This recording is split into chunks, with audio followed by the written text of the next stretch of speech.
Hello, my name is Caryl Jack, and I'm currently a lecturer in education on an initial teacher education programme at Queen Margaret University in Edinburgh. I'm also the author of Chapter 14, From the Inside Looking in the book Neurodivergent Education and Lifelong Learning, edited by Drs. Crisha Waldock and Nathan Keats.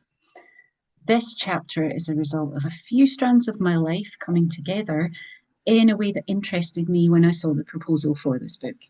I am a late diagnosed neurodivergent person who spent the majority of my life not knowing I was neurodivergent, but possibly because of that, having an interesting time along the way. I developed an interest in neurodivergence, particularly autism and ADHD, through different aspects of my life, not least when I was in a classroom teaching as a primary teacher and noticed that I was able to adapt and change the environment for some of my learners to make it more accommodating, more accessible, and sometimes more relevant for them. I also found out that upon leaving the classroom and entering higher education to teach adult students, that although my role slightly changed, my interests did not. By this point, I was aware of my own neurodivergence. I openly disclosed myself as such to fellow staff and the student body, which in itself led me into some interesting conversations, particularly with some student teachers who were encountering some familiar barriers on their routes to qualification. This in turn led me to follow a path towards my own PhD, which I'm still currently doing, and my research interests are the lived experience of autistic and ADHD student primary teachers. Although some of the people I've spoken to were diagnosed in childhood, many have found out things about their own neurodivergence at the point where they start learning at university or upon entering professional environments for formal placement experiences in schools. These people are on the cusp of becoming teachers, changing elements of identity to fit a profession with rigid standards for entry.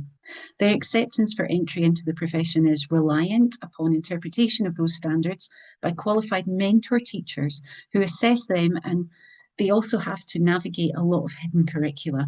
Many aspects of education are not governed by uniform written rules.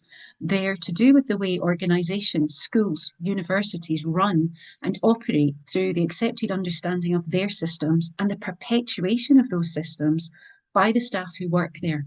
That's why they can feel very different from one school to another. I found in conducting my research a lot of the student experiences being shared with me echoed my own.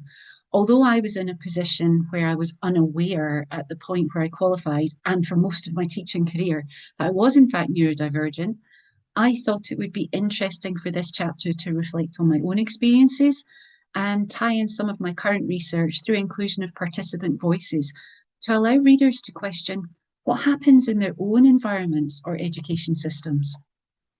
It's my hope this chapter raises questions about methods for the qualification of teachers, for the inclusion of student teachers and newly qualified staff, about professional standard interpretation, but also about the spaces we ourselves occupy in the systems we perpetuate. How much capitulation do we do to maintain those systems or to stay part of those systems? Where do we sit with that? In sharing this chapter, I'm sharing something of myself, which is not an entirely comfortable position for me. However, in doing so, I'm amplifying the voices of current student primary teachers, highlighting our shared lived experience and asking those who read it to question how student teachers reach qualification. How does the profession ensure it includes participation from others who perhaps don't fit the homogenous ideal student teacher mould?